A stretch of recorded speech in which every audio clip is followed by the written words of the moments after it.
Hola, bienvenidos a nuestro canal donde exploramos juntos el fascinante mundo de la filosofía, la historia y la psicología a través de audiolibros. Si te gusta nuestro contenido, no olvides suscribirte y activar las notificaciones para no perderte ningún video. Además, nos encantaría escuchar tus ideas y dudas en los comentarios. Tu participación enriquece nuestra comunidad de aprendizaje. Disfruta del video y no olvides compartirlo con tus amigos. ¿Las convicciones políticas de un filósofo son pertinentes para juzgar su obra? En el caso de Martin Heidegger, adulado por unos y vilipendiado por otros, el interrogante se plantea con particular virulencia debido a sus convicciones nazis. A juicio de Alain Badiou y Barbara Cassin, esta polémica ha sido mal centrada y es menester aceptar la siguiente paradoja. Sí, Heidegger fue un nazi común y corriente, pequeño burgués y provinciano, y sí, Heidegger es uno de los pensadores más importantes del siglo pasado. Sumergiéndose en su correspondencia, los dos filósofos examinan de manera inesperada la figura de Heidegger, su relación con la política, claro está, pero también con las mujeres, con la suya, Elfriede, con la cual formó una pareja indestructible y atormentada, a la manera de Sartre y de Beauvoir, pero también con todas aquellas, en especial Hannah Arendt, de las que fue amante en el transcurso de su larga existencia. Alain Badiou y Barbara Cassin. Heidegger. El nazismo, las mujeres, la filosofía. EPUBR 1, 0. Titibillus 15 de junio de 16. Título original, Heidegger. Le nazisme, les femmes, la philosophie. Alain Badiou y Barbara Cassin, 2010. Traducción, Horacio Pons. Editor digital, Titibillus. EPUB ACR 1, 2. 1. El caso Heidegger.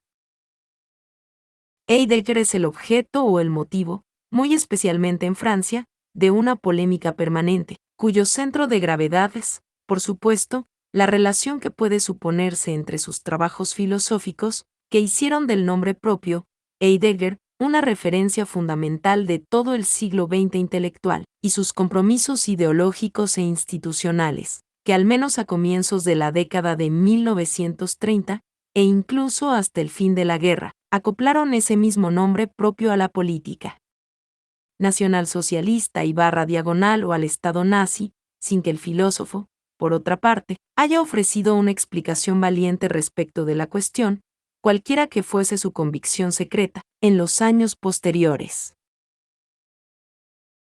Esta polémica se habría mantenido en un nivel elemental, como ocurrió durante mucho tiempo, si se hubiera limitado a comprobar que un filósofo, por grande que sea, puede equivocarse completamente en ámbitos en los que bien se sabe que lo real no es reducible al concepto que ese mismo filósofo propone de él. No es difícil señalar en toda la historia de la filosofía una suerte de disparatorio de las certezas falsables y los compromisos dudosos.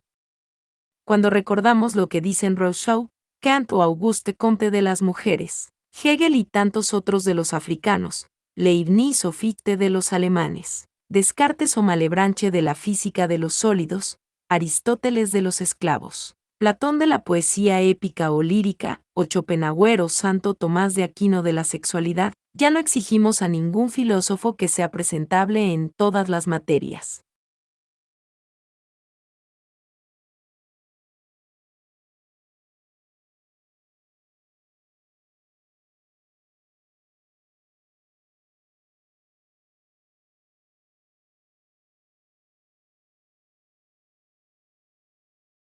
Lo cual significa únicamente que la filosofía es una actividad singular, cuya relación inevitable con una especie de deseo enciclopédico es también el lugar privilegiado de una errancia.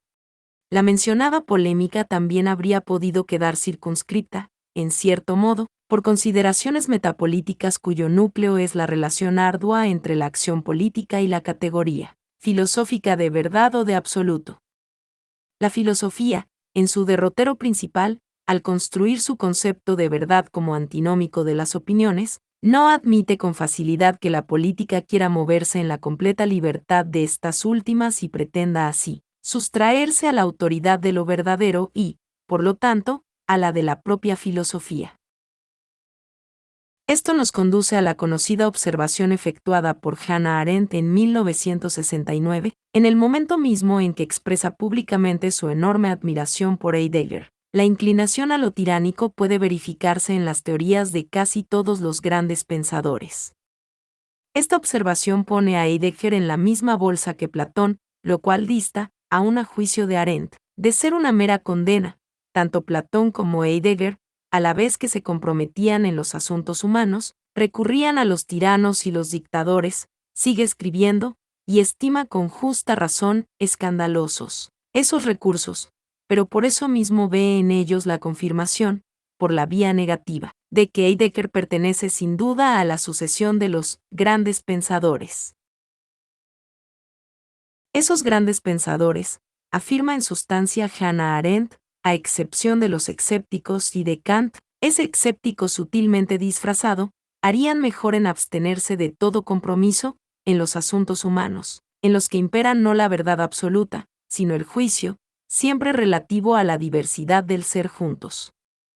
En todo caso, si a Heidegger puede declarárselo culpable de algo, no es de su retiro en el pensar y de la obra capital resultante de ello, de su vida contemplativa, sino únicamente del hecho de haberse creído en la necesidad de envolver en cierta fraseología, en la que arriesgaba algunos de sus conceptos, su fascinación circunstancial por la acción y el poder, aunque la oportunidad de ese compromiso fuera notoriamente criminal.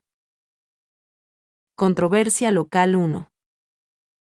Bárbara Cassin se pregunta si no habría que reemplazar aquí, circunstancial, por esencial, dado que ningún gran pensador consiente en abstenerse del imposible sintagma, filosofía política.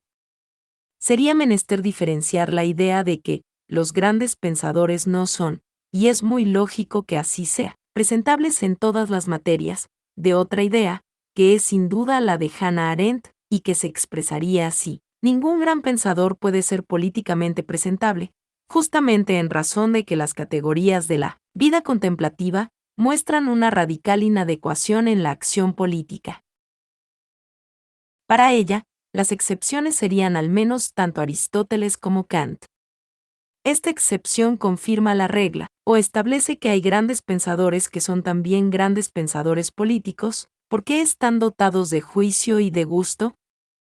Se trata aquí de la misma división trazada por Aristóteles en el caso de Tales.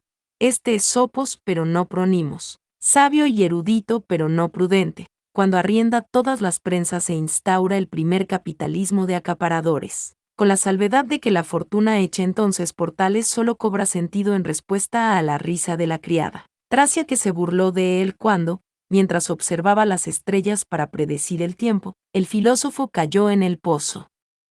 Tales quiere mostrarle, es una epideixis, tanto una actuación como una demostración, que la meteorología, como parte de la sofia, permite acopiar trigo, a condición de que se lo quiera hacer, de lo cual el filósofo prudente y de tal modo verdaderamente sabio no se preocupa.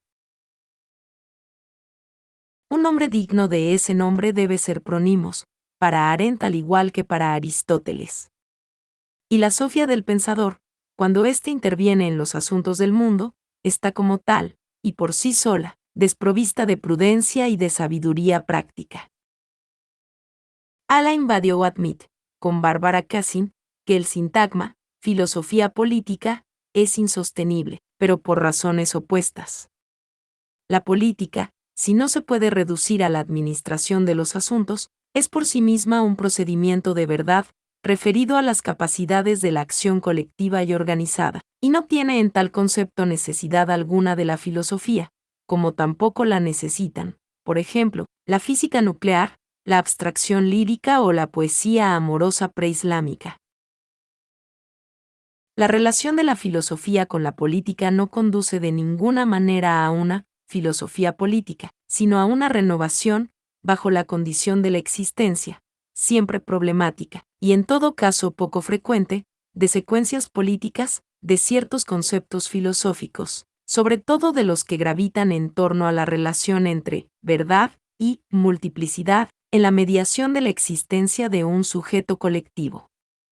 Y no se trata en absoluto de juicio o de gusto, así como, por lo demás, tampoco se trata de ello en la política propiamente dicha, que supone protocolos de decisión y de organización cuyo personaje principal no es, por cierto, el espectador, sino el militante. Que el filósofo, cuando se mezcla en los asuntos del mundo, al decir de Hannah Arendt, sea como todo el mundo, es un hecho irrefutable. A un filósofo que habla de poesía se le pide que sea un buen poeta, o acaso, si habla de matemática, que sea un matemático de primer orden. El compromiso propiamente político de Heidegger, si se lo juzga en función de lo que es su filosofía, fue pues circunstancial. Para la propia Arendt, señalémoslo, ese tipo de compromiso sigue siendo esencialmente distinto del retiro, en el que se meditan los conceptos filosóficos. Tratándose de Heidegger, se comprueba, además, que los elementos constituyentes de su filosofía fundamental existen mucho antes de su militancia nazi, por ende, no pueden deducirse de esta de manera esencial. El tratamiento que Kant o Aristóteles dan a la política es, por desdicha para ellos, mucho más próximo a una filosofía política, pragmática, respetable, inesencial en sustancia, y reducida por impotencia al solo juicio, en cuanto está centrada en la idea narcisista, que lo bueno es la clase media, una clase que jamás dispone de una capacidad política autónoma. Muy otra es la visión filosófica, a secas, que organiza la relación retroactiva con la política de Platón, cuya única inquietud es perfeccionar su concepto de la idea, de Hegel, en busca de una dialéctica de la totalidad, o de Heidegger, que reconstruye filosóficamente la historia, incluida la historia de las políticas, como el historial del ser. Bárbara Cassin rechazará con tesón la pretensión de liberar a Heidegger de la responsabilidad de su nazismo, a través de una indulgencia arendtiana capaz de equívoco, en función de una concepción de la filosofía como políticamente no pertinente por esencia. Pero que la filosofía, de una manera u otra, se constituya como metalenguaje de lo político, que la ontología, el ser, la verdad, así como la ética, el bien, pretendan determinar la política. En síntesis, que deba considerarse a esta en la perspectiva de la verdad, es lo que le parece, como a Arendt, temible. Temible, de Platón a Heidegger y a Badiou. Por eso es indudable que Alain Badiou tiene toda la razón al destacar que la desviación, en el caso genérico de Heidegger, no podría partir de lo político y que estaba presente con anterioridad a cualquier nazismo. Heidegger sostiene, y esto, mutatis mutandis, se aplica a él mismo, que si los griegos pudieron y debieron llegar a fundar la polis fue porque eran un pueblo esencialmente apolítico, a saber, un pueblo ligado al ser. Ahora bien, por una parte, esto es falso. Homero, la tragedia, la sofística y hasta la definición aristotélica del hombre como animal dotado de logos lo prueban, cada uno a su manera. Por la otra, es peligroso, y casi no tiene ningún interés en creer que donde está el peligro crece también lo que salva. Por eso argumenta que, a su juicio, el problema no es el militante, sino el filósofo militante. En Francia, de manera muy particular, la polémica surgida en torno a Heidegger no pudo mantenerse en el tipo de límites razonables que implica esta clase de discusión, normada en definitiva por una separación asumida entre filosofía y política. No podemos dar aquí todas las razones de esta excepción francesa, como siempre poco lucida. Empero, hay algo muy claro. Toda la creación filosófica francesa de las décadas de 1930 a 1970, una creación de la cual puede decirse, sin exagerar, que fue mundialmente reconocida y a veces dominante, mantuvo una relación esencial, aunque fuera crítica, con la empresa de Heidegger. Basta con mencionar a Sartre, Merleau-Ponty, Lautmann, Derrida, Foucault, Lacan, Nancy, Lacan, la excepción es Deleuze, lo cual, en efecto, hace pensar para entender de qué se trata. Acometer con la más extrema violencia contra Heidegger también es, sobre todo, arreglar cuentas con esta gloriosa secuencia filosófica, que fue el momento de una relación fuerte entre el trabajo conceptual y la política revolucionaria bajo todas sus formas. Hay un mediocre aspecto revanchista, aliado, como suele suceder, a una pulsión reaccionaria, en el deleite que encuentran algunos en descubrir las bajezas del pensador. Lo cierto es que, entre nosotros, la polémica cicatrizó poco a poco sus bordes extremos como los únicos pertinentes.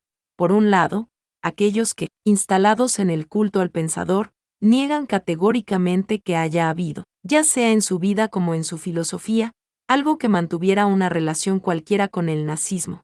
Por el otro, aquellos para quienes Heidegger fue de pies a cabeza un ideólogo del nazismo, e incluso el inspirador, tan activo como secreto, de sus peores aspectos, y a los ojos de los cuales queda, por lo tanto, totalmente desacreditado como filósofo y debe ser retirado de los programas en todos los países democráticos. Mencionemos, para dar a entender de qué hablamos, al defensor incondicional François Fedier y al implacable fiscal Emmanuel Faye. Se advertirá el tradicional punto en común que las leyes de la dialéctica imponen siempre discernir entre dos posiciones extremas, a saber, una caracterización indivisible del objeto del litigio. Para unos, el pensador domina necesariamente en su totalidad su siglo y, en consecuencia, no podría haberse empapado en lo que su tiempo tenía hora de miserable, hora de criminal. Para otros, el nazi corrompió, también en su totalidad, hasta la más mínima de sus pretensiones filosóficas.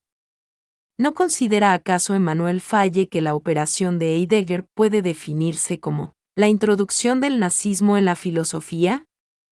Más o menos como si definiéramos a Platón como la introducción de un fascismo siciliano en la filosofía, posición que, dicho sea de paso, es en alguna medida la de Pape.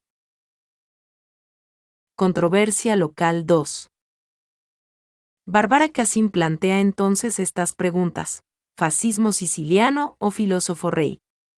Nazismo o historia del sentido del ser, por lo tanto, Gelassenheit, serenidad invasiva del pastor existencial, y Selbstbehauptung, autoafirmación, de la universidad alemana? ¿Cuál es, por ejemplo, el verdadero reproche de Arendt? No tendríamos que ser nosotros quienes nos halláramos en la situación de ayudas de cámara. A decir verdad, tenemos que considerar a cada filósofo o pensador como singularmente fractal. Sin embargo, si se lo engloba bajo la mirada del uno, hay que tomarlo en consideración, por consiguiente, desde su más grande uno, y brindarles a las críticas la posibilidad de que sea de ese modo. Alain Badiou hace notar que la propia Hannah Arendt habla de la intervención de Platón o de Heidegger en los asuntos del mundo, y se refiere pues a circunstancias precisas, cuya naturaleza es, a su entender, distinta de todo lo que gobierna el retiro del filósofo. Ella sostiene que todo lo que Heidegger, o Platón, se mostró capaz de hacer en el entorno de ese retiro fue decisivo para la historia del pensamiento. Heidegger siempre es, a sus ojos, el pensador clave del siglo XX. Por consiguiente, de acuerdo con la visión de Arendt, no cabe hallar en todos los conceptos del filósofo huellas, o hasta pruebas o reflejos, de su compromiso empírico con el nazismo.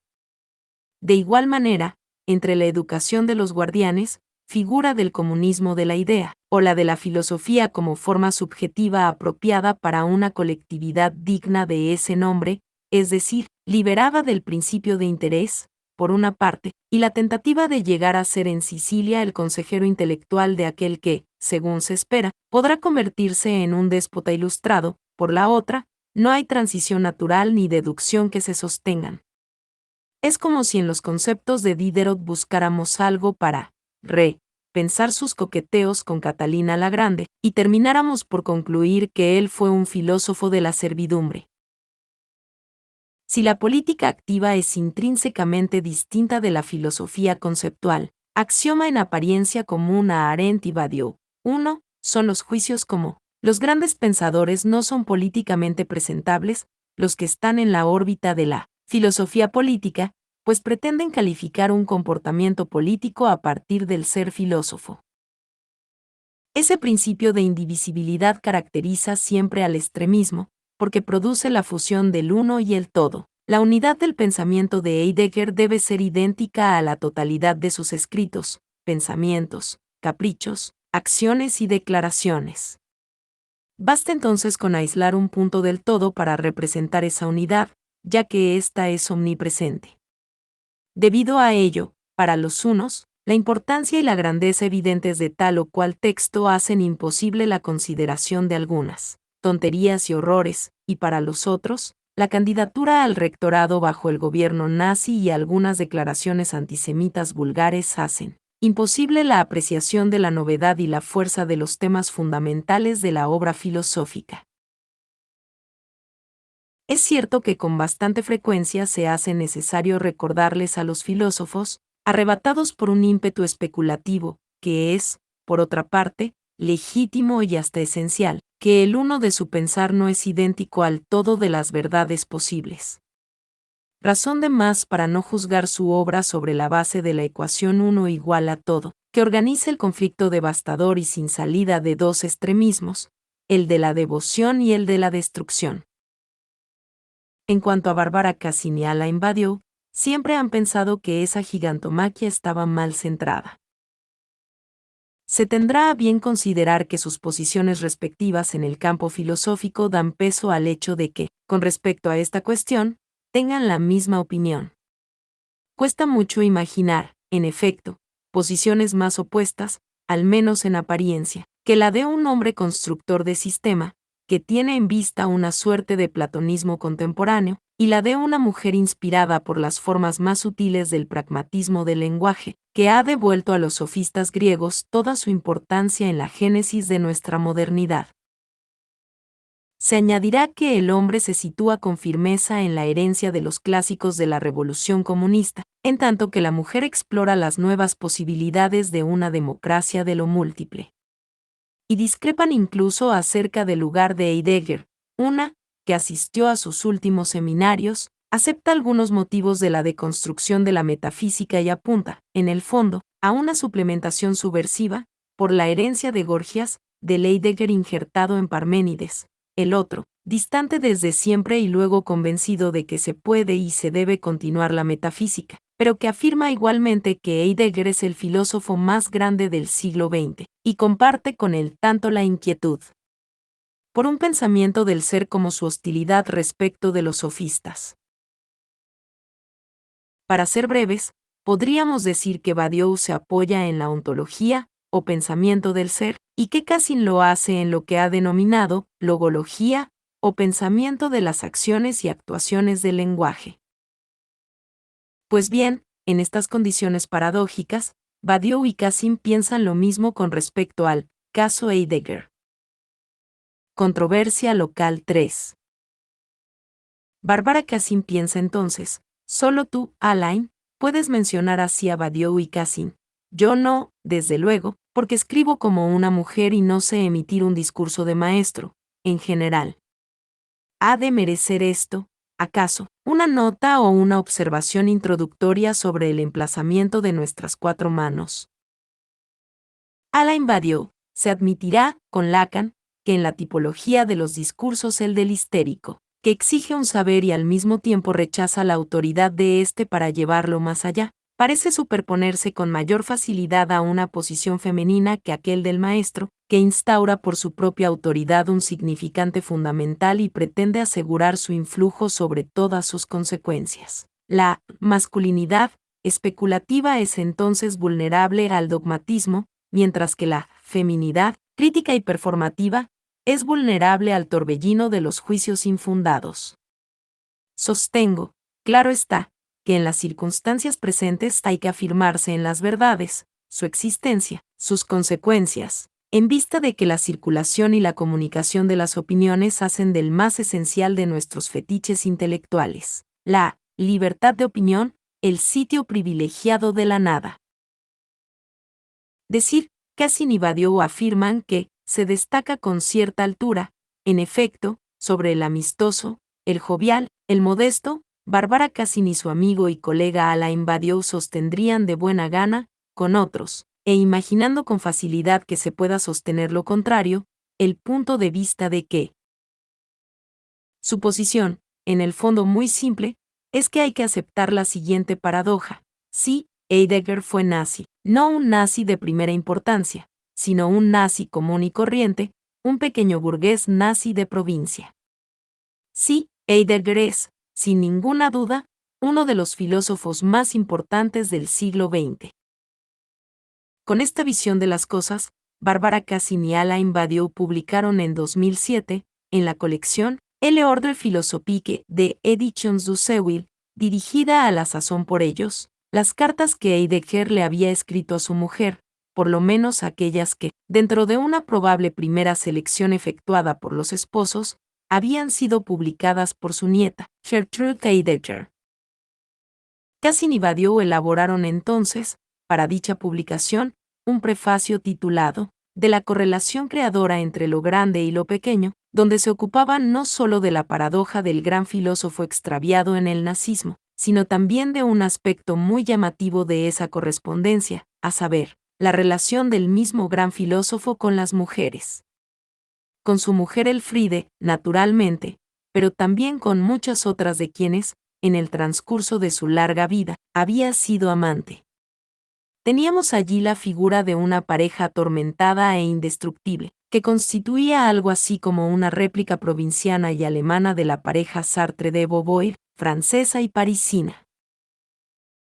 Después de diversos episodios jurídicos, ese prefacio fue prohibido a solicitud de los derechohabientes de Heidegger, y los volúmenes de la correspondencia que lo incluían y aún estaban en circulación fueron destruidos. A diferencia de la correspondencia, el prefacio nos pertenece. Hemos decidido volver a publicarlo, revisado y aumentado, puesto que nuestra posición sobre el caso Heidegger y, en términos más generales, sobre las relaciones entre la vida finita de los filósofos y la infinitud latente de su pensamiento, aún hoy muy minoritario, no podría aceptar ese tipo de censura, ya proviniera de una u otra de las posiciones consolidadas o de la vieja alianza entre la familia y la propiedad. Lo que sigue es, pues, el despliegue de nuestro viejo prefacio. 2. Acerca de los usos de la palabra judío. Habida cuenta del curso de los acontecimientos en Francia, que acabamos de recordar, podría ocurrir que muchos lectores emprendieran la lectura de las cartas de Heidegger a su mujer armados de una única pregunta, del estilo: veamos si hay aquí algo de nazismo y antisemitismo. Tanto más cuanto que la destinataria de las cartas, Elfriede, la mujer del gran hombre, tenía la reputación, justificada, de haber estimado siempre a Hitler y despreciado a los judíos. Ese abordaje se revelará decepcionante, por 2 razones. La primera, fáctica, es que en ese dossier epistolar pocas cosas dan fe de su pertinencia. En las cartas no se encuentra nada que pueda modificar las opiniones establecidas, ni en lo que concierne a los usos de la palabra judío, ni en lo que atañe al compromiso nazi. Comencemos por el antisemitismo. Una advertencia de alcance general: el volumen publicado contiene apenas una séptima parte, más o menos, de las aproximadamente 1000 cartas y tarjetas escritas entre 1915 y 1970. Proponemos dar crédito a lo que dice Gertrude, la nieta de Elfriede, cuando explica los principios de su selección, que por cierto la hay. Para no dar pábulo a ninguna especulación, incorporé al libro todas las cartas correspondientes al periodo 1933 a 1938. Se han citado, además, todas las declaraciones antisemitas o políticas en relación con el nacionalsocialismo, que son, en definitiva, poco numerosas. Página 36. 2. Silencio, pues, sobre la escalada de las persecuciones contra los judíos, página 265, en las cartas conservadas. Sin lugar a dudas, muy pocas cartas conservadas. 9 entre 1933 y 1938, a pesar de que por entonces Heidegger no solía estar mucho en su casa. Hoy ya no es posible saber si se perdieron o fueron destruidas, y en este último caso, por obra de quién y cuándo, dice Gertrude, página 35. Es muy probable que hayan sido destruidas, y de común acuerdo.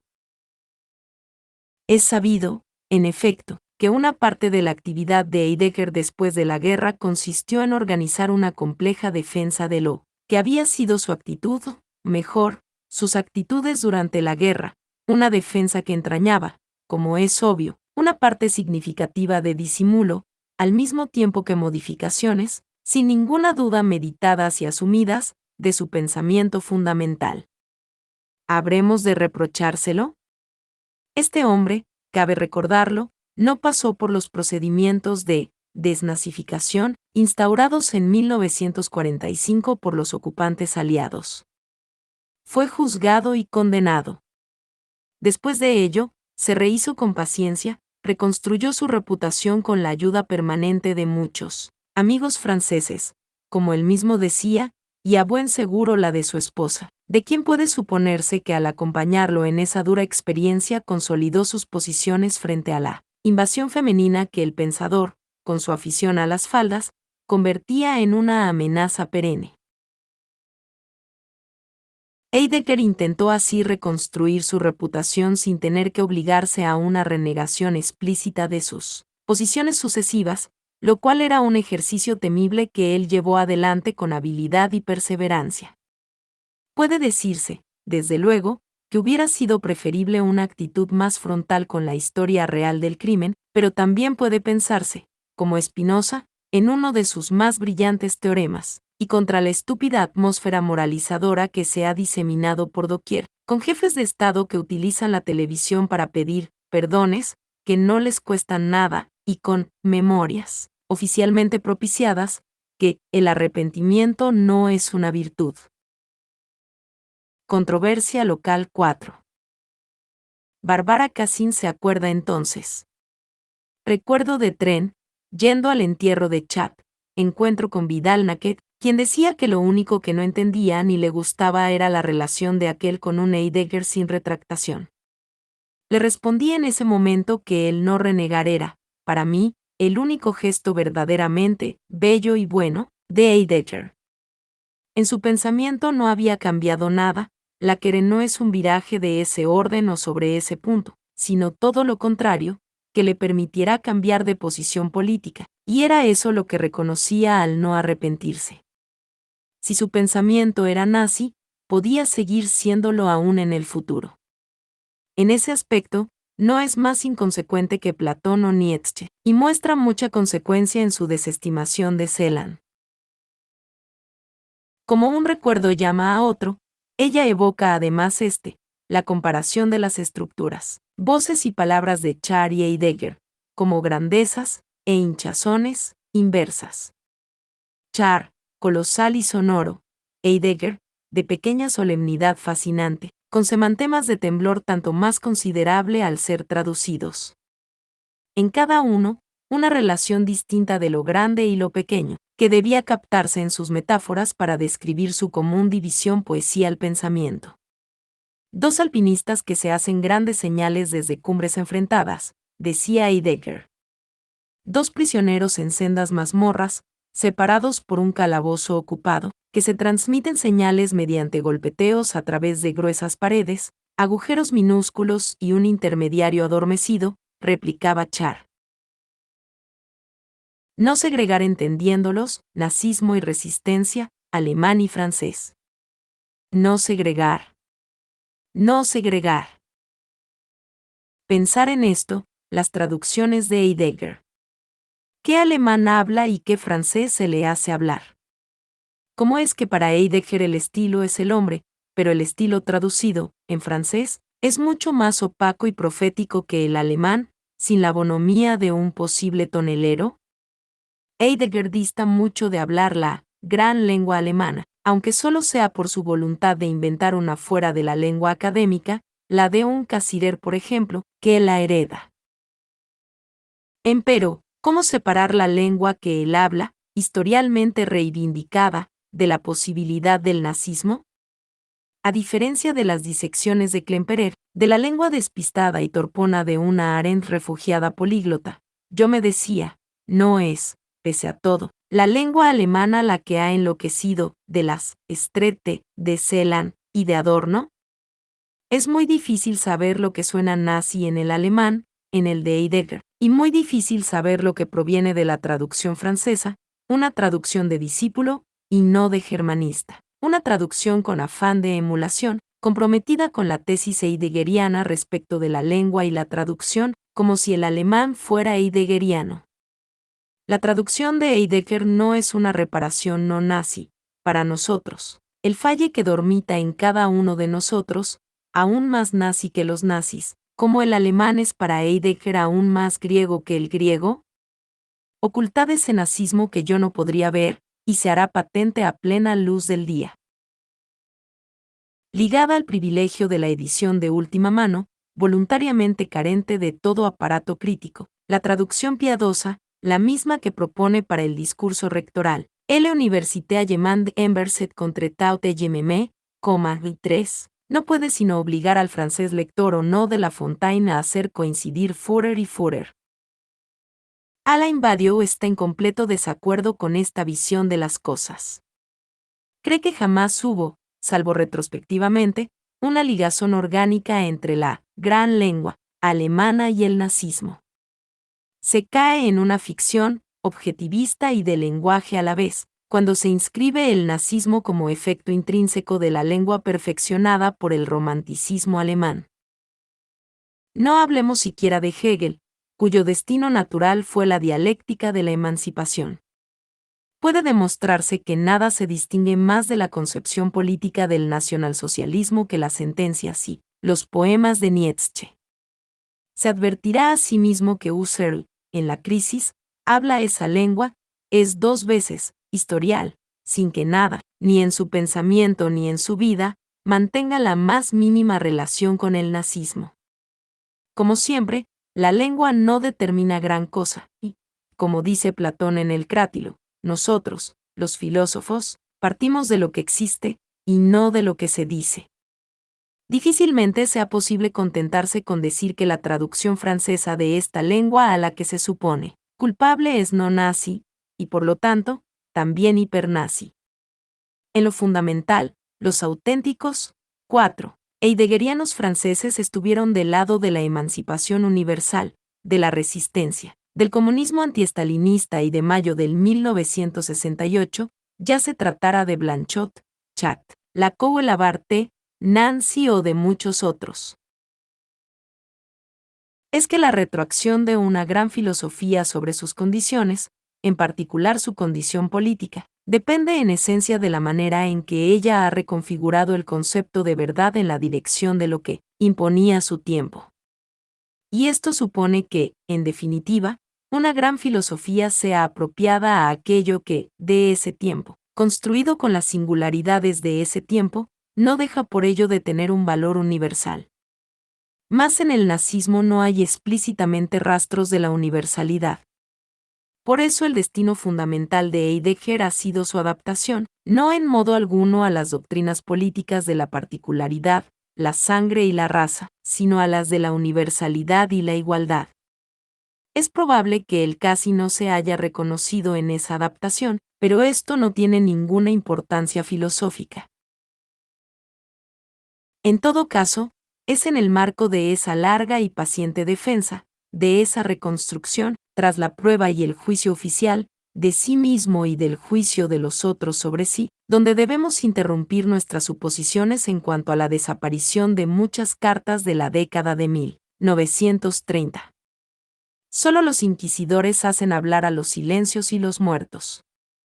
Lo cierto es que, en las cartas con que contamos, las apariciones de la palabra judío son muy poco numerosas, muy poco singulares, una escansión no desmentida hasta 1933. Un antisemitismo común y corriente, comunistas, acaparadores, tramposos, con su reverso de respeto intelectual, más inteligentes que los universitarios a carta cabal, más cultos que los nazis, nada demasiado complicado. Todo ello, contra el telón de fondo de un odio enamoramiento por Husserl, evidente pero nunca explícitamente ligado a la cuestión. Desde 1916, la judaización de nuestra cultura y nuestras universidades es sin duda espantosa, página 82, por lo cual, concluye en líneas generales el pensador, la raza alemana necesita fuerza interior para llegar a la cima. En agosto de 1920, en Meskirch, tal vez haya que hacer acopio de provisiones. Se dice una y otra vez que los judíos compran grandes cantidades de ganado, todo está inundado de judíos y mercachifles, página 157. En octubre, frente a la lectura de las necedades universitarias sobre Hölderlin, hay momentos en que uno sería de buena gana un antisemita de la inteligencia, página 162. En 1924, cuando se refiere a la astucia de Jacobsthal para conseguirle un mejor salario a su asistente, un paréntesis, estos judíos. Página 188. En 1928, durante las grandes maquinaciones para obtener un puesto, acerca del brillante peritaje realizado por W. Bauer, es indudable, los mejores son los judíos. Página 211. En septiembre de 1932, tiempos sombríos, entre los nazis, limitados para la cultura y las cosas del espíritu, y el comunismo, mal reprimido, a punto tal que, si aparece un hombre y se hace cargo de la situación, representará un poder terrible. Toda la inteligencia judía está incorporándose a él, página 236. Y la Jüdische Rundschau está tan bien hecha y orientada que él envía los ejemplares a Elfriede, quien comparte su opinión.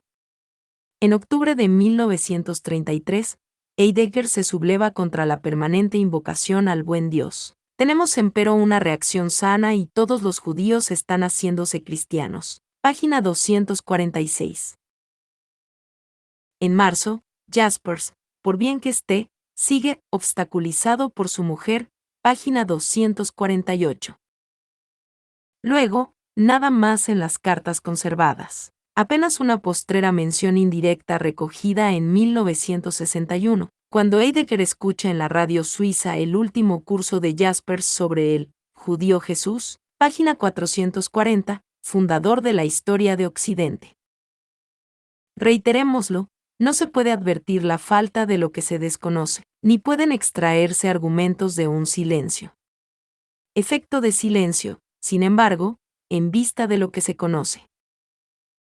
Sabemos de la existencia de Hannah Arendt y de las cartas que Heidegger le escribe desde 1925, hasta la última de ese periodo, en 1932 a 1933, en la que responde, puntilloso, a la acusación de antisemitismo furioso, emoticono cara triste 5. Nada puede sospecharse de ello en las cartas a la esposa, ni siquiera en negativo, a través de los celos de Elfriede. Esa ausencia, es cierto, no tiene probablemente nada que ver con el hecho de que Hannah Arendt sea judía. Este motivo no interviene de ninguna manera en la correspondencia amorosa que comienza en febrero de 1925, querida señorita Arendt, y se sella 3 meses después, desde el día en que todo se derritió sobre mí, a saber, tú. No, en la ocultación flagrante de Arendt no hay trazas de antisemitismo, sino de un rasgo al que volveremos. El control de la correspondencia de un hombre, cuando se trata de hacerla pública, por su mujer legítima, sea cual fuere por otra parte la fuente, evidente, oficial o más oscura, de esa legitimidad. Se sabe lo que los nazis les hicieron a los judíos, pero al leer esta correspondencia jamás puede sospecharse nada de eso. Un silencio de importancia, que habría de persistir, sin embargo, hasta el final. ¿Con qué comparar, además, el objeto de ese silencio? ¿Cómo evaluarlo? Para Heidegger el pensador, lo sabemos, nada es grande, en la historia de la persona o en la historia del mundo, salvo la tarea del pensar, la Aufgabe, la única que da la medida única, no pido nada para mí, todo para la tarea, página 260. Si se supusiera, por añadidura, que Heidegger, sea en esta correspondencia o en otra parte, hubiese deseado romper ese silencio y verse frente a frente con el crimen, cuestión que, después de haber sido juzgado por su afiliación al partido nazi, estimaba poder evitar, ¿qué palabras, qué atenuantes habría podido o debido aducir para mitigar la vindicta de sus actuales fiscales? El estilo general de su pensamiento, que incluye una buena dosis de retórica profética, podía integrar, sin desintegrarse, la confesión pública o, digámoslo, la renegación que tantos partidarios violentos del comunismo, en Francia, creían adecuado exhibir en público, hacia fines de la década de 1970, y relanzar así con golpes en el pecho, el propio o el de los otros, la moda de la moral y la religión, lo cual, entre paréntesis, nos ha enseñado que además de sus dos fuentes, señaladas por Bergson, la moral y la religión tienen una tercera, el cambio de chaqueta de los revolucionarios, cuando perciben que,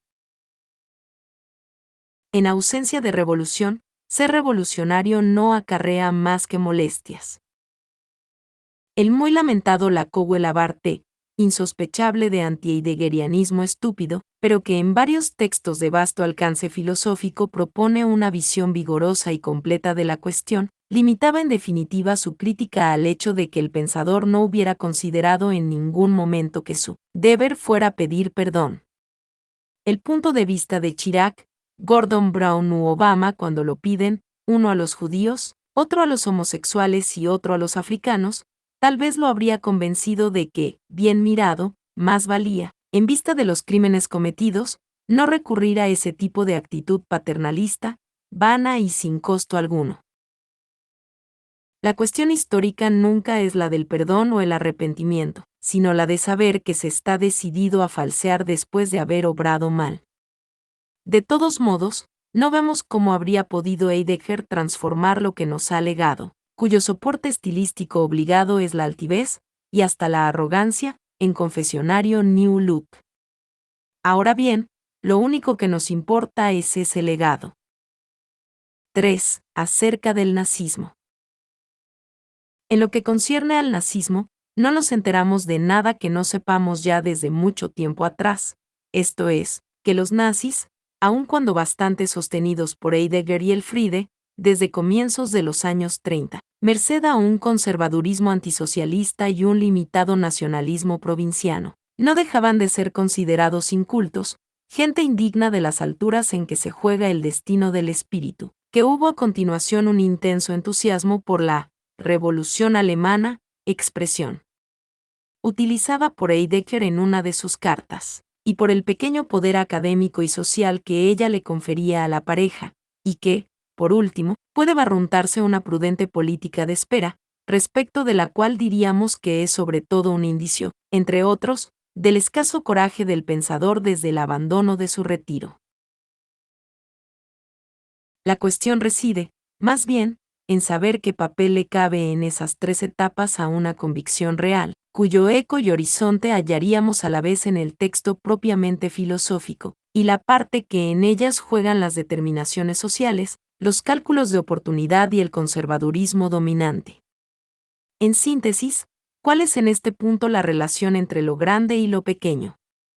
También aquí, lo que tienen en común los campos extremistas del caso Heidegger es, a nuestro juicio, una sobreestimación, en los compromisos y en las retiradas de Heidegger, de la gran visión del compromiso radical, de una relación patente entre lo que para él es historial y la forma que asume su vida concreta.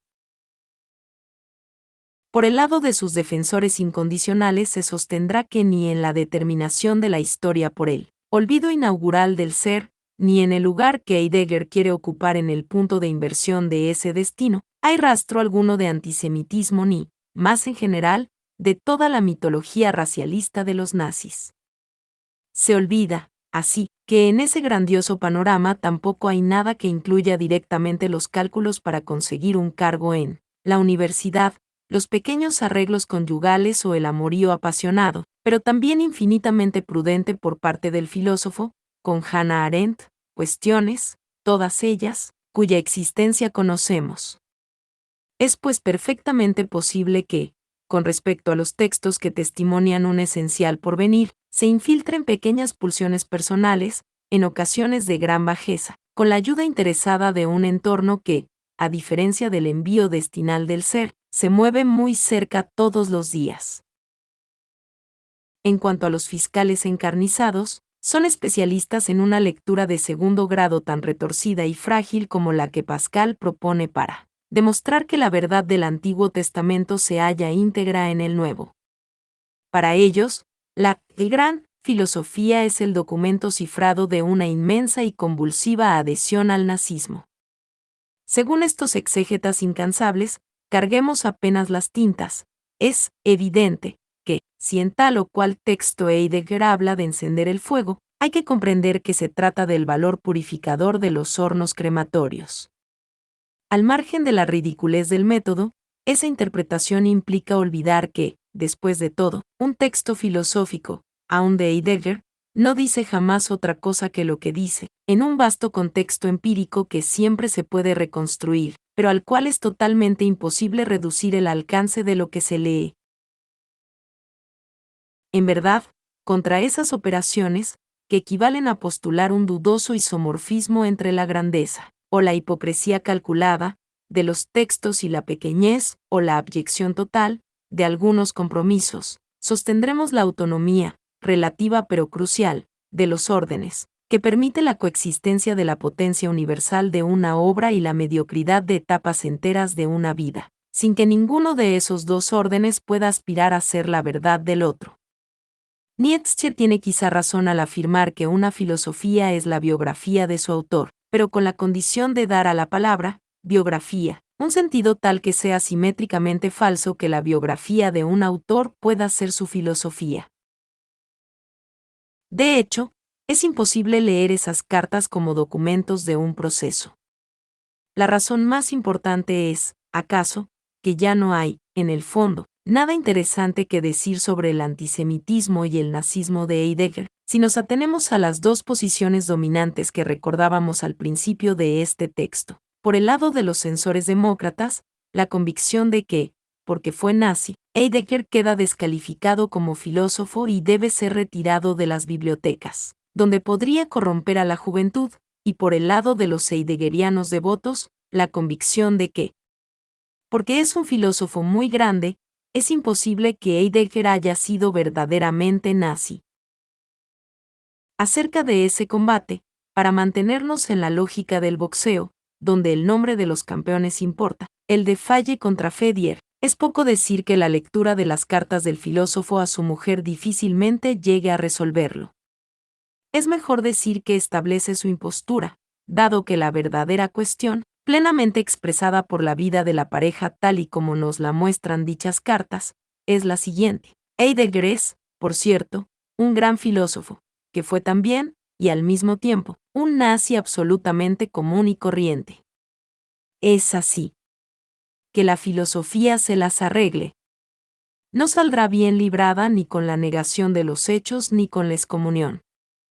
Estamos aquí en la linde dialéctica, que puede calificarse de existencial, entre la grandeza de pensamiento y la pequeñez de convicción, entre la capacidad creadora de dimensiones universales y la particularidad corta de miras de un profesor de provincias. 4. Prosa planetaria en la provincia alemana. La correspondencia entre Martín y Elfriede resulta apasionante porque extiende aquella matriz, lo pequeño como soporte existencial de lo grande, a muchos otros aspectos de la existencia del pensador. Lo que posibilitó que éste pudiera ser un rector nacionalsocialista en el momento mismo del asombroso destape moderno del idealismo alemán se ve también en acción en la relación que mantiene con el lugar, la provincia profunda y lo destinal planetario, las mujeres, el cazador de estudiantes y la santa espiritualidad del matrimonio, la universidad, las incesantes intrigas de gabinete y el desinterés profético del pensamiento solitario, y, por último, la existencia concreta en todas sus dimensiones. El material existencial sublimado en el decir heideggeriano es, hay que reconocerlo, de una calidad bastante pobre. Lo apasionante es seguir las operaciones de su inyección en la lengua especulativa, de las cuales daremos algunos ejemplos. Es menester partir del comienzo, el cortejo de Elfride por Martín durante la Primera Guerra Mundial. La propia Elfride señala que las cartas de esa época son el modelo de todas las otras, innumerables, que él enviaría a continuación a sus sucesivas queridas. El tú de tu alma amante me ha encontrado. Página 406.6. Ahora bien, ¿qué es lo que lo mueve? Quizás el maquillaje del deseo de seducir y de la vigorosa sensualidad, metafóricamente campesina, del pensador, en una elevación espiritual que hace de cada mujer el recurso escogido de la obra y el trabajo.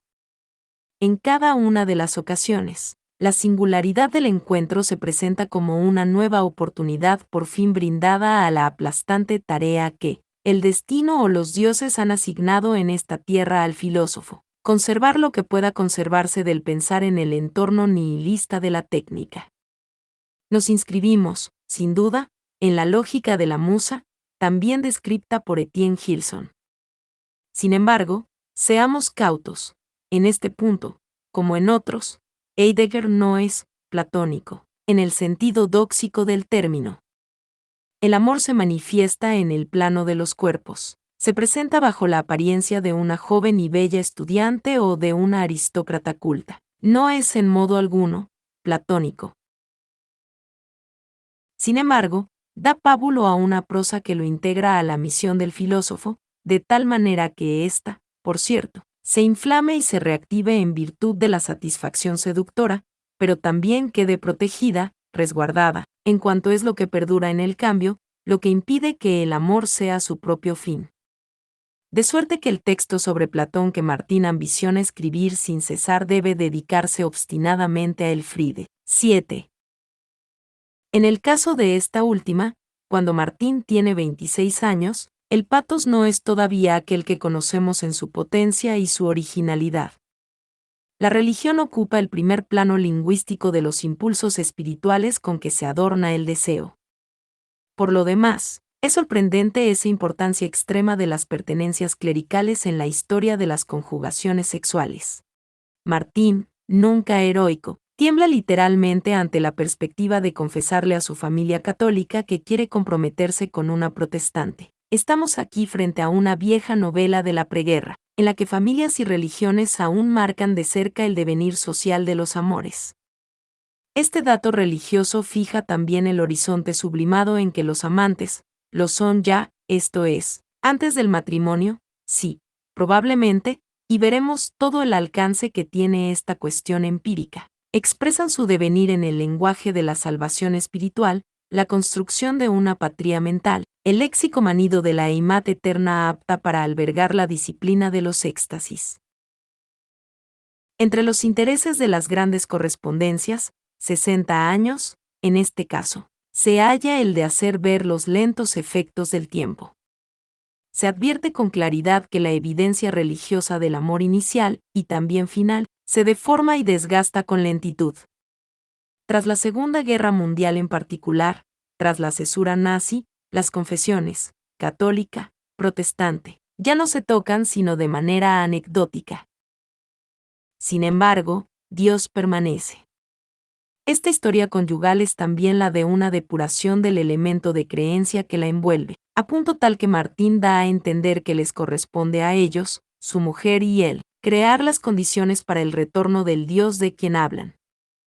Así, la trayectoria de las cartas de amor se desplegaría entre la celebración mística, por parte de los amantes, de un más allá espiritual de la carne, que opone la verdadera religión al rumbo profano y degradante del mundo moderno, y la invención retirada y solitaria, lanzada hacia el porvenir como una profecía de boato olderliniano, del Dios que nos falta. Es por eso, sin duda, que las mujeres requeridas para esta misión ya no son exactamente piadosas muchachas consagradas al universo familiar, sino que tienen, de Hannah Arendt a Marie-Hélène, una pincelada de aventureras intelectuales, o bien de princesas hastiadas. 5. Las mujeres de Heidegger. Hay una sola, la suya, Elfriede. Pero además hay otras, muchas otras. A pesar de todo, no deja de sorprender que, hasta el final, el pensador de Meskirch y de la casa en la montaña tenga tantas y las seduzca con tanta rapidez, no bien las conoce. De la existencia a la epéctasis emoticono cara triste 8, a los 81 años, en Augsburgo, donde tiene una cita con una mujer, sufre un ataque, y Elfriede escribirá al dorso de su última carta. La crisis que lo fulminó allí aclaró definitivamente todo. Desde entonces, nunca más nos separamos. Página 485. ¿Es ridículo o terrible? En todo caso, estos dos se aman, en el sentido de que Elfriede es la patria, el lugar donde uno nace a sí mismo, es decir, a su obra, y donde muere. Trabajo, familia, patria, Aufgabe, Leben, Heimat. El matrimonio es una empresa en la que debe persistirse, desde el noviazgo hasta la muerte, como una tarea auténtica, humana, página 168, tan lejos del cliché del matrimonio feliz como del horrible matrimonio burgués. En ello se juega el lo original, lo originario. Se trata, metonimia y no metáfora, de una patria que ha sido fundada y a la que todo se refiere, tanto en el buen sentido como en el malo, página 369, con la dura escansión de los aniversarios, el más bello regalo que pueda hacerte. Que este otoño hable en tu patria de cosas que conciernen a mi tierra natal, página 431.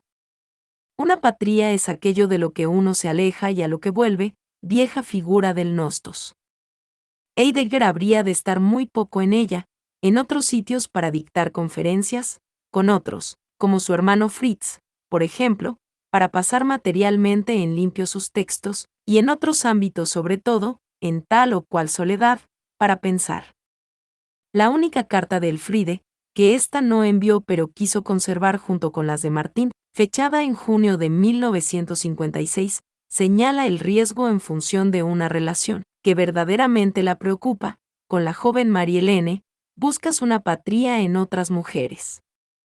¡Ay, Martín! ¿Qué ha sido de mí? Página 406. Patria, el verdadero riesgo, que lo que les sirve de idioma amoroso sean, dice ella, palabras vacías, palabras huecas, página 406. Para evitar la culpa y la contrición de cada alejamiento con un escudo no desgastado por el uso. Entonces, una mujer común y corriente en un matrimonio común y corriente, que lo ha sacrificado todo al interrumpir sus estudios, poner casas y tener hijos, un puerto de descanso cuando vuelva cansado del lejano país de las grandes preguntas, página 61, con una manera femenina de participar, página 166. Tu colaboración consiste, junto con la crítica fenomenológica, en lo más difícil que pueda haber. El renunciamiento, la espera y la fe, página 191, y está todo dicho, con un solo y único machismo, lo pequeño y lo grande. Más lo pequeño, al parecer, legisla sobre lo grande. Se encauzaría en ese sentido el uso muy considerable del adjetivo, pequeño, cuando se trata de una mujer, empezando, desde luego, en el caso del Elfriede, con la expresión canónica, almita querida, mein liebes Silchen, donde el diminutivo ya forma parte del sustantivo. El hecho de que de tal forma las mujeres queden, al menos en cuanto a la fuerza de los significantes adjetivados, del lado de lo pequeño parece, además, un rasgo de la época. En las cartas de Sartre de los años 1926 a 1939, seleccionadas, claro está, por la mujer legítima, Simone de Beauvoir, 9, no puede dejar de llamar la atención el constante uso de ese diminutivo. A Simone Jolivet, mi querida niñita, a Louise Bedrine, mi querida pequeña Palek. Y hasta de Beauvoir, en general gratificada con el bastante extraño, mi encantador castor, debe soportar cosas del estilo de, mi pequeña esposa morganática, la beso una vez más, pequeña mía, o, esta querida personita. Volveremos a esta comparación franco-alemana. Empero, sin duda honra a Heidegger el hecho de que nada que se emparente con esa clase de paternalismo pícaro esté presente en sus cartas a Hannah Arendt, ni siquiera, y sobre todo, cuando la describe como la muchacha vestida con un impermeable y con el borde del sombrero hundido delante de los ojos, para acentuar la mirada velada por una soberana quietud, esa muchacha que franquea por primera vez el umbral de mi escritorio. Punto 10. Es posible, en efecto, que en su tensión y su sorprendente duración, ese amor fuera rebelde a toda comprensión a partir de lo pequeño. No sucedió lo mismo en general, y menos aún en el hogar conyugal. Excepto esto, hay otra sorpresa, y hasta un scoop para aquellos a quienes les interese. El muy breve epílogo que Hermann Heidegger, hijo menor y poseedor de los derechos morales sobre la totalidad de la obra, escribió en 2005, el día del 112º aniversario del nacimiento de nuestra madre y abuela, página 487, es del orden del coming out. Nacido en 1920 como hijo legítimo de Martin y Elfriede Heidegger, el día que cumplí 14 años me enteré por mi madre de que mi padre biológico era uno de sus amigos de la infancia, a saber, mi padrino, el médico Friedel César. Fallecido en 1946, página 487. Martín y Elfriede habían contraído matrimonio en 1917. Hort nació en enero de 1919 y Germain en agosto del año siguiente. Sin duda alguna, Elfriede no es ya, como será siempre, ni del todo la misma ni del todo otra. Tampoco Heidegger es completamente el mismo. Hace tiempo que sé que Friedel te ama, le responde él en septiembre de 1919. Conservemos cierto lustre en toda nuestra unión. Página 138. Confío en ti y en tu amor con la certeza misma que mi propio amor tiene por ti. Empero, no sé verdaderamente en qué fuente abreva la multiplicidad de tu amor. Página 139. La nueva criatura es celebrada con ternura, y la libertad de tono y otra transparencia animan también el léxico. Aquí, una vez más, en una circunstancia particularmente dificultosa, no cabe sino reconocerle a Heidegger el hecho de que el patos de usos múltiples mediante el cual, al contrario de Sartre, realza de manera exagerada sus aventuras, en lugar de rebajarlas indignamente, no excluye una sobria elegancia. A continuación, en efecto, no tenemos más que una sola mención, 37 años después, de esa franca confianza, para solicitar reciprocidad. La confianza es la fuerza de decir sí a lo que está velado. Tal fue el sí que te di en la época, cuando me contaste lo de Germán, página 402.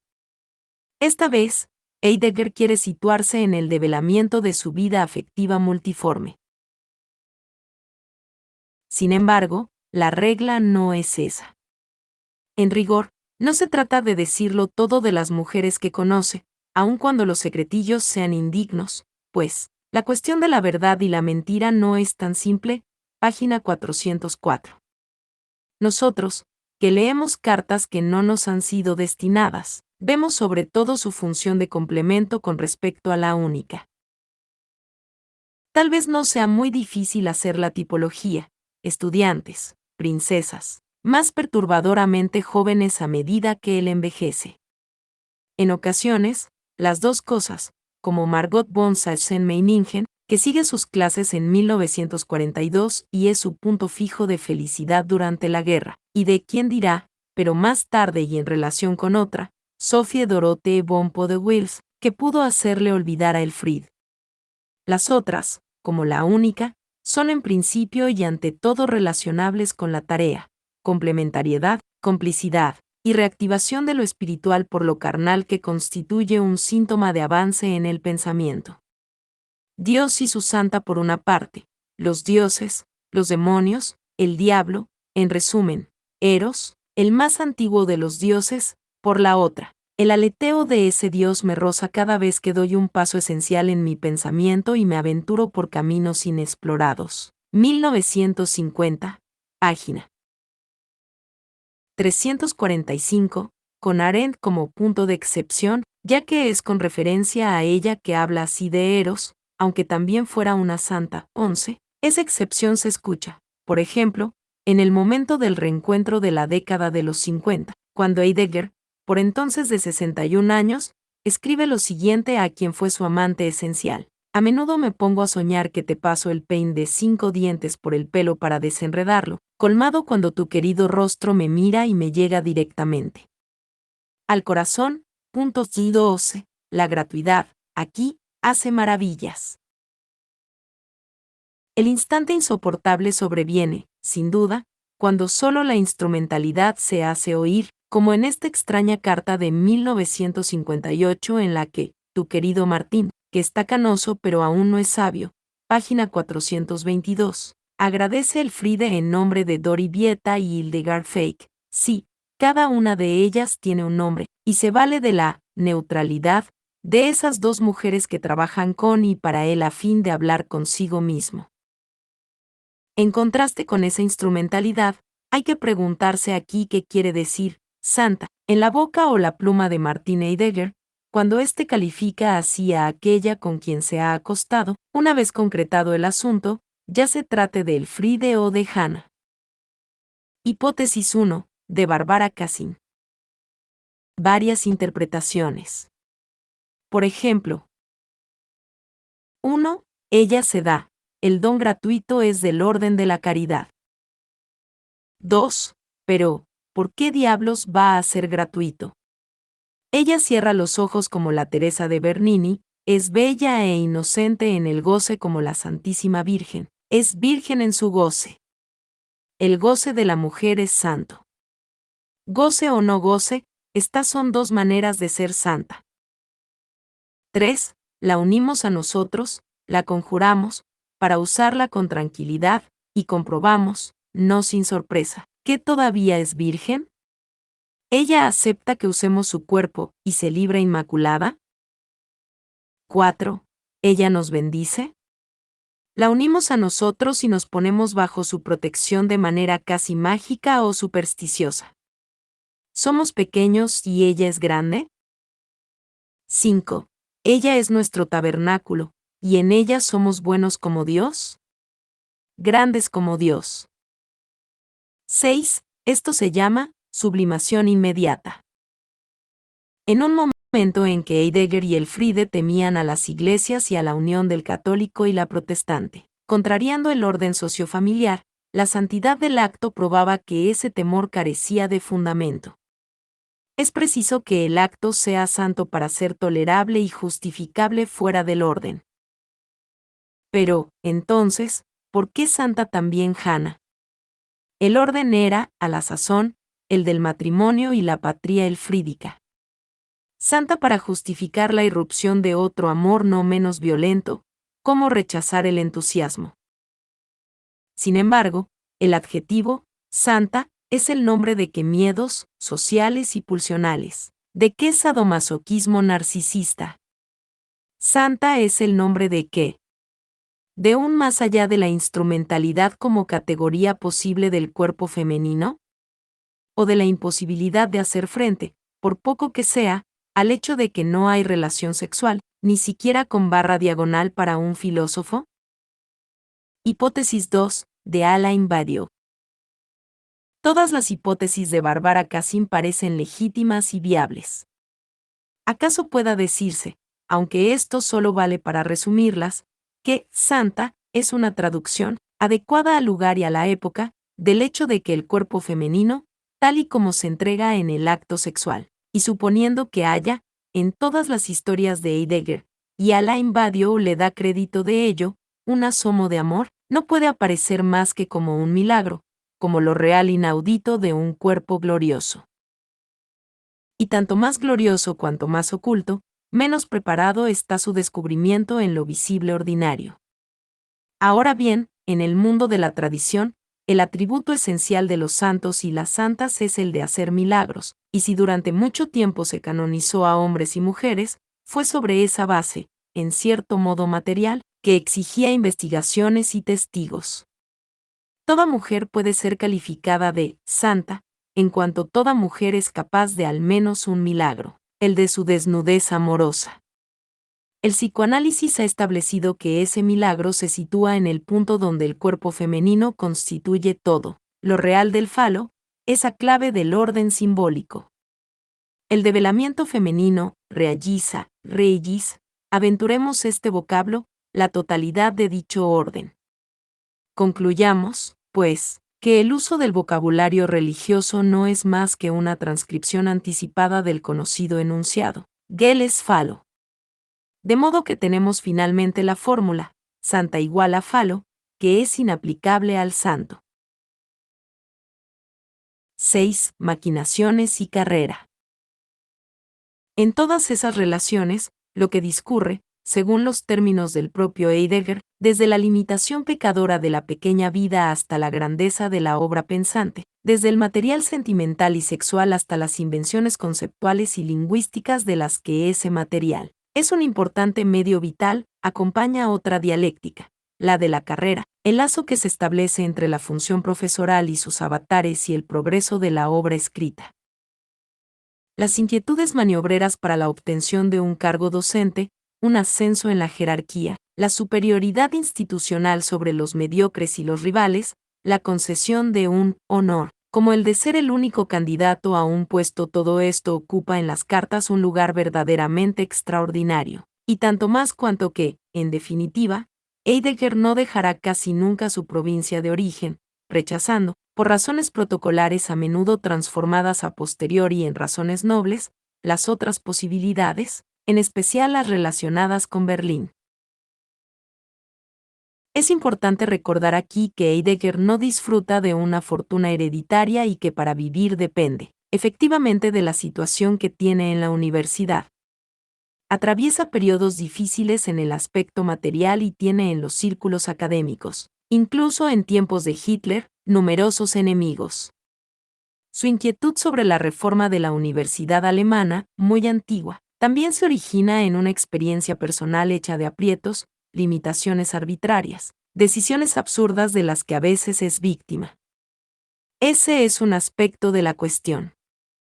El otro es una evidente adhesión a las reglas vinculantes de la vida social en la provincia alemana, una participación en esa mezcla de conformismo y amargura que caracteriza a la pequeña burguesía de esas regiones donde, por aquellos años, las religiones, los rangos, las familias y las instituciones imperaban sin disputa. También en este caso, Heidegger transmuta ese material particularmente ingrato en discurso posromántico sobre la habitación, el lugar, el camino, el origen. Y para hacerlo sabe elevar a la categoría de disciplina de la abnegación y el desdén altanero las componendas, y las intrigas a las que se entrega, por otra parte, sin verdadera limitación. Digamos que lo que se lee en las cartas es una construcción en 3 etapas. Una experiencia frecuente en el plano de la vida convencional y sus agitaciones sin grandeza. Una postura subjetiva, a menudo retroactiva, que presenta la chatura de esa vida como entorno planetario devastado y exceptúa de ella el puro pensar. Y una producción lingüística genial, que circunda a la excepción y la hace brillar en el cielo de la filosofía. El Friede, la almita querida, es la confidente designada y, sin duda, la consejera sagaz de todo eso. 7. Parejas de Francia y Alemania. Será de mucho interés trazar aquí una comparación entre la figura social e intelectual de la pareja Heidegger-Elfriede y la de la pareja Sartre de Beauvoir. Las diferencias saltan a la vista. La principal es que Simone de Beauvoir es una escritora con todos sus atributos. Piénsese, al respecto, en una suerte de variación eidética a la vez existencial e histórica, en cuál habría sido el devenir de Heidegger si, en los años 20, hubiera decidido finalmente abandonar a Elfriede por Hannah. Se objetará que sin duda era imposible, por las razones que nosotros mismos hemos aducido, compuestas de conservadurismo, verdadero amor conyugal, cálculos profesionales. No obsta, lo pensamos igual. Después de todo, el hombre que en 1925 escribía a la jovencísima mujer, jamás me sucedió nada semejante. En el camino de regreso, durante el aguacero tormentoso, apareciste ante mí más bella aún y más grande. Me gustaría que nuestros pasos se acompañaran a lo largo de noches enteras, el que suplicaba, por favor, Yana, dame señales de vida, gratifícame una vez más con algunas palabras tuyas. No puedo dejar que seas solo una estrella fugaz, y el hombre que en honor del reencuentro, 25 años después, le escribía a la misma mujer, que en el amor el pensar se aclara / gracia le ha inspirado, ¿no habría podido construir su vida según el verdadero sentido de estas declaraciones? Hubiéramos tenido, a la sazón, elementos para comparar ambas parejas, en la igualdad reivindicada de sus respectivas composiciones. No hubo nada de eso, y las dos parejas son disimétricas. Empero, debido a ello, las similitudes, en especial si consideramos las cosas desde el punto de vista de Sartre y de Heidegger, son aún más llamativas, puesto que en ambos casos, con una vida sentimental y sexual extremadamente intensa y diversa, a menudo clandestina, se articula la pareja, podríamos decir, la pareja, como prenda de la permanencia de una especie de discusión infinita, e impone en definitiva su ley a la multiplicidad que la contraría. En los dos casos, la sublimación filosófica opone esa unidad duradera al pasaje de lo múltiple. Heidegger dirá, la sensualidad amorosa vale como impulso circunstancial, la santidad de la esposa es la única que está a la altura de la obra consumada. Y Sartre, las mujeres son contingentes, solo Simón es necesaria. Para terminar, en uno y otro caso hay un intento de constituir un conjunto triádico, en el que la mujer legítima para siempre, ya sea la esposa o la mujer necesaria, otorgue a la intrusa, en nombre de su propia permanencia, una suerte de bendición provisoria. En la invitada, Simone de Beauvoir mostró la violencia paradójica de esa construcción. Heidegger no hace menos, en muchas cartas. Lo notamos en el deseo de obtener de sus mujeres la entronización de la permanencia de Elfriede, y de esta, la autorización de la existencia de sus rivales. Y la propia Elfriede procura en varios casos entablar una relación singular con tal o cual amante del filósofo, sobre todo con las que más la hacen sufrir. Aún la visita de Hannah Arendt, cerca de 20 años después de su amorío con Martín, transcurre bajo la égida de una conciliación con Elfriede, a quien su marido ha puesto al tanto de los hechos muy poco antes de ese encuentro. Señalemos también que la vida de la esposa o de la mujer necesaria no está únicamente hecha de inocencia y espera. Dista mucho de ocurrir así en el caso de Simone de Beauvoir, cuyas intensas relaciones amorosas son conocidas. Pero tampoco responde a esa descripción la vida de Elfriede. Ya hemos visto, en efecto, que no era Martín el padre de su hijo menor, Germain.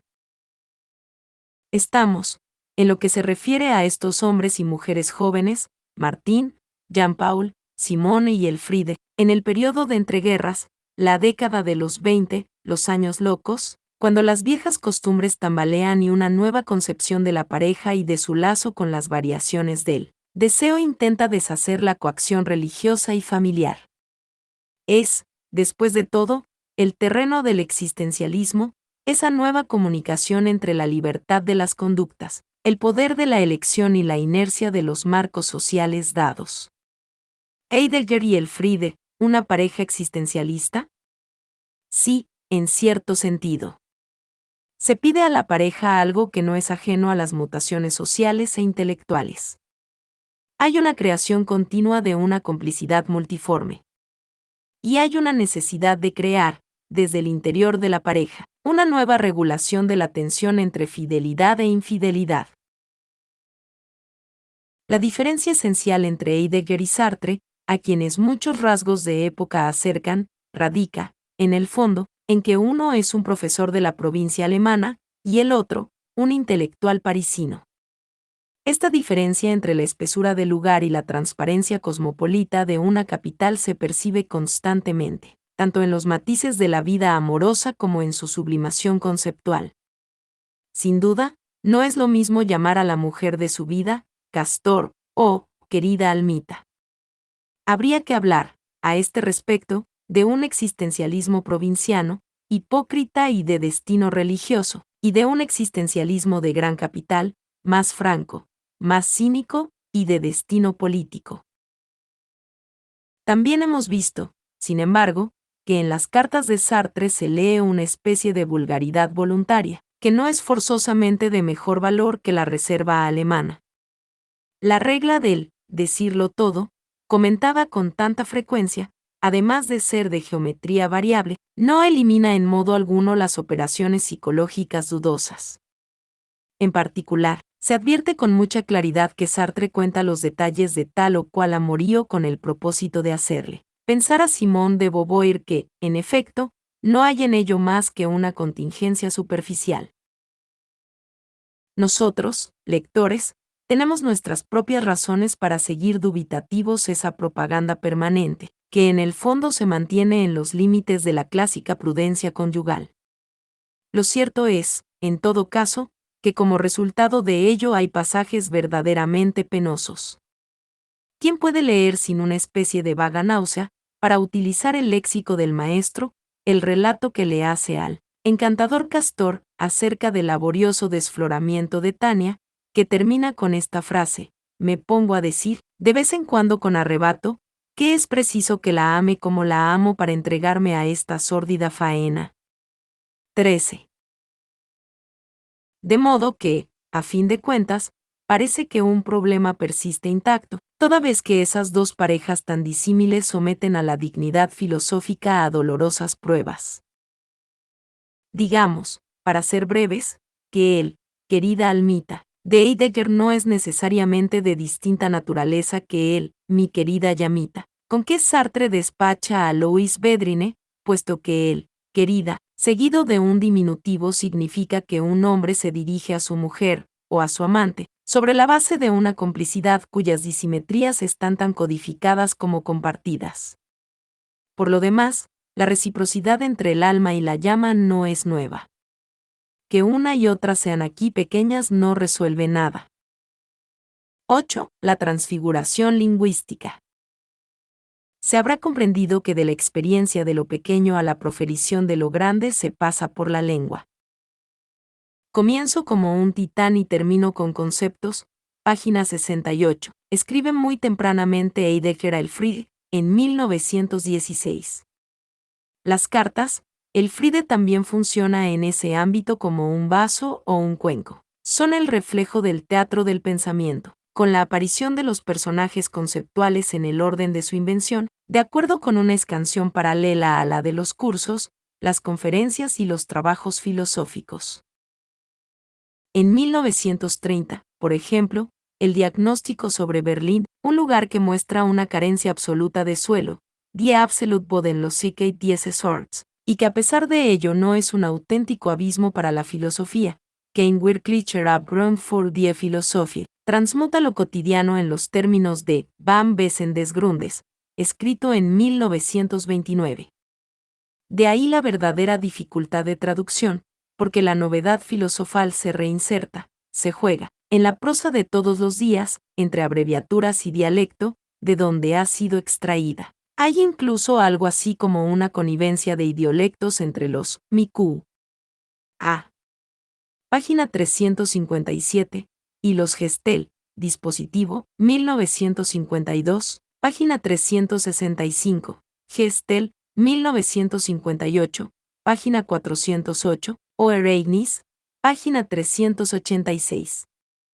Artillería pesada, muy pesada, a no dudar, cuando se traducen los sur por originales, y el muy simple Dasein por será y, porque debe, con todo, contrastar con existence, sein, der sein. Página 370, Für sein, página 86, Wesen, página 292, y sein, página 275. En algún sentido, nunca se trata de otra cosa que de la lengua. Para Heidegger, todo se juega en ella, con el rectorado vivido como una aridez que lleva a aprender una sequedad más prolongada y experimentar la necesidad de una lengua nueva. 1934, página 251. Él lo repite una y otra vez, Siento como una necesidad creciente la posibilidad del decir simple, pero es difícil, habida cuenta de que nuestra lengua solo vale para das viserige, lo que ha sido hasta ahora. 1945. Página 300. Negociar la creación entre banalidad e hinchazón, inventar sin reparo por nada, Hölderlin, Parménides y Heráclito, Humboldt, y hasta camuflar la omnipresencia de la lengua. El título, El principio de razón, es escogido a manera de camuflaje con el fin de que la temática de la lengua no cause sensación de inmediato. 1955, página 397.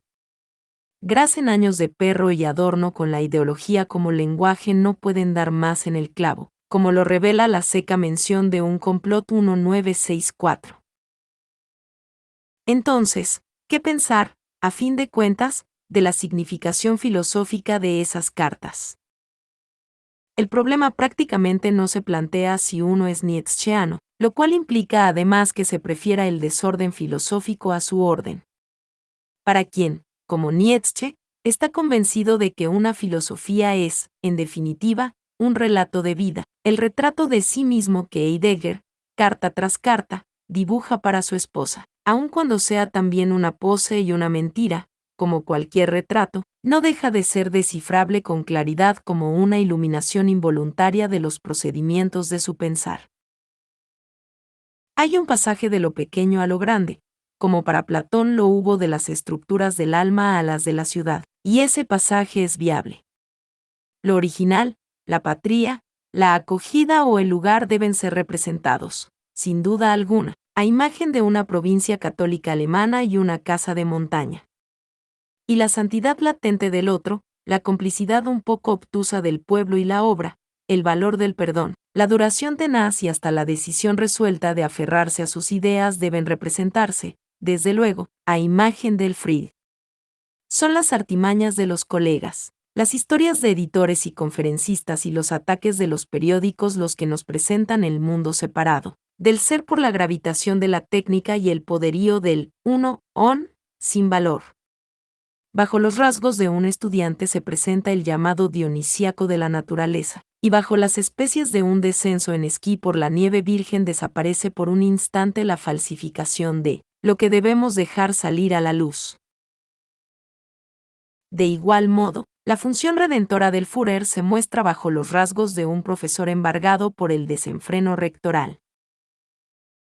Y, a la inversa, en el lector excitado podemos muy bien leer las jactancias del paseante en la montaña, del sospechoso enamorado de cualquier falda que pasa, del intrigante de las comisiones académicas, del marido cuyas infidelidades traman su fidelidad, del sedentario de provincia, algo que excede por completo su apariencia, que las enlaza de manera íntima y vigorosa a un pensamiento nuevo, algo, depositado por Heidegger en las cajas de papeles y los libros reeditados, que nos conmueven no solo por la sublimación de su material existencial latente, sino por un señalamiento inédito del hecho de que, en nuestro mundo aparentemente acelerado, pero también estancado y deletéreo, ese filósofo supo, en la torsión misma que inflige a la lengua, expresar la certeza de que existía el recurso a una salvación, en el lugar mismo donde él se situaba, con la escasa grandeza, el escaso coraje, la obstinación en sobrevivir y la diversión común y corriente.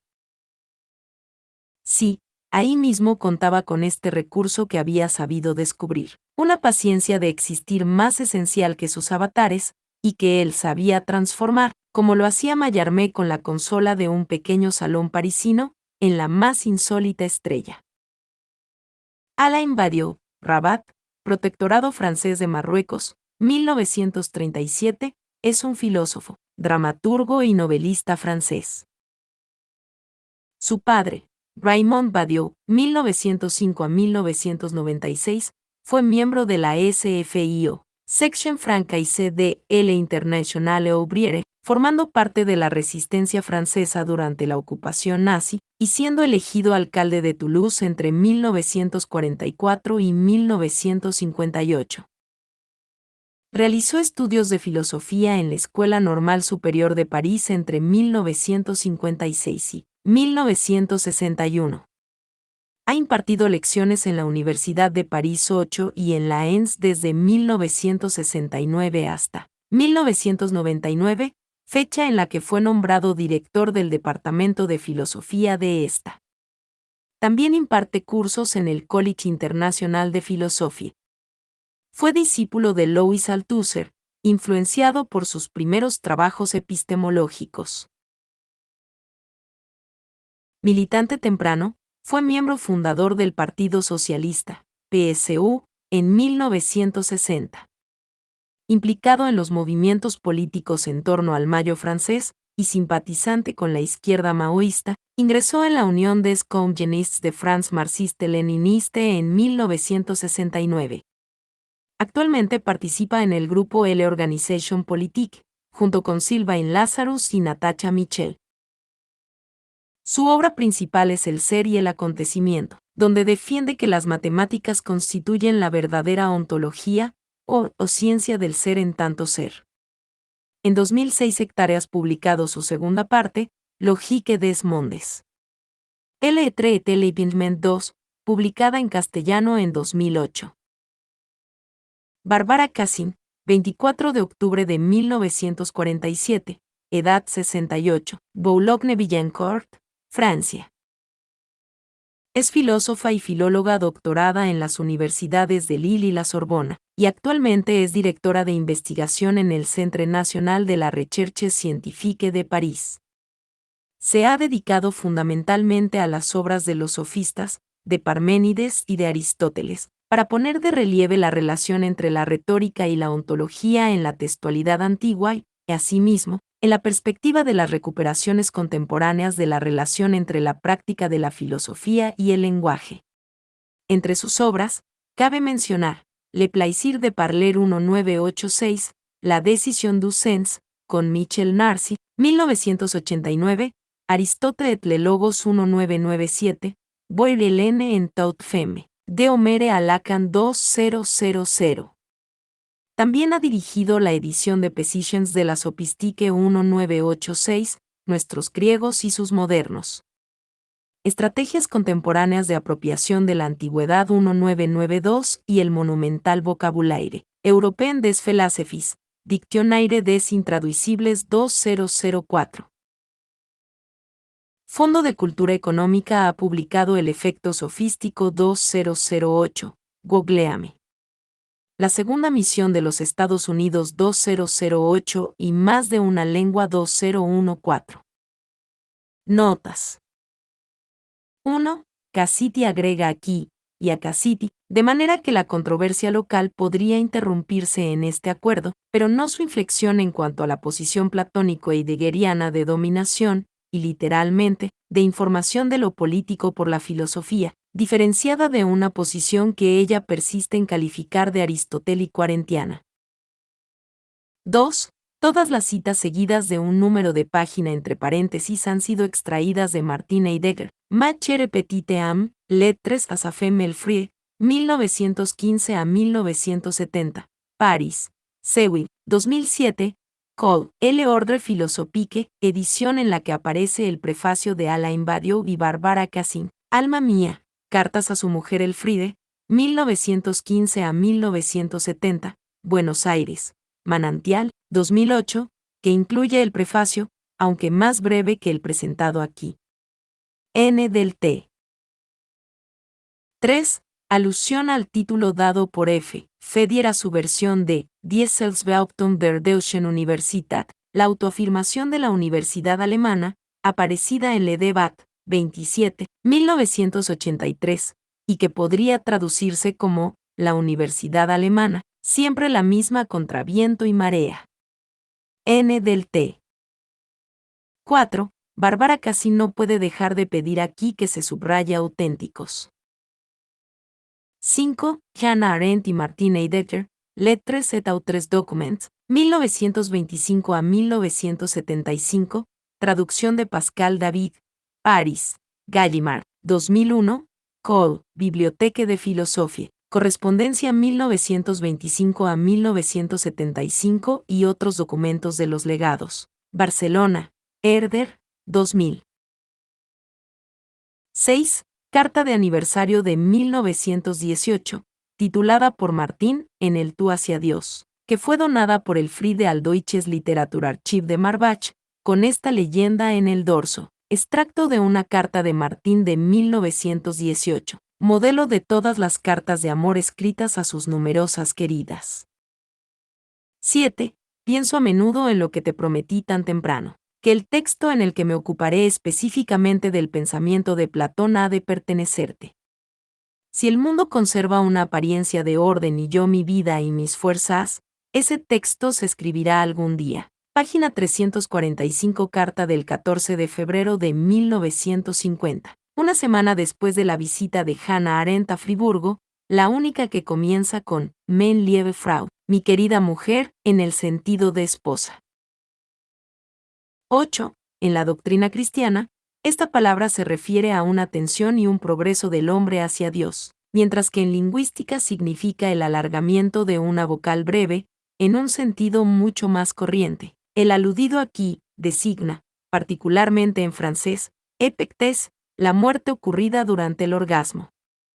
N del T. 9. Jean-Paul Sartre, Lettres au Castor et quelques autres volumen 1, 1926 a 1939, edición establecida, anotada y presentada por Simone de Beauvoir, París, Gallimard, 1983, Cole, Blanche, Cartas al Castor y a algunos otros, volumen 1, 1926 a 1939 y Barcelona, Edasa, 1986. 10. H. Arendt y M. Detter, Lettres et autres documents. Op. Cit. 11. Santa es el predicado de la mujer en cuanto ella se da, el correlato del sí, en todo caso. Es en los mismos años el predicado del Friede y el de esa Hannah de la que esta última no sabe nada, y la hora de tu esplendor, en la que te conviertes en una santa, cuando apareces entera. Pero eres una santa por haber salvaguardado ese pudor, que te preserva su sí. H. Arendt y M. Decker, Lettres et autres documents. Op. Cit. 12. Ibid. 13. J. P. Sartre, Lettres au Castor, volumen 1, Op. Cit. Página 239.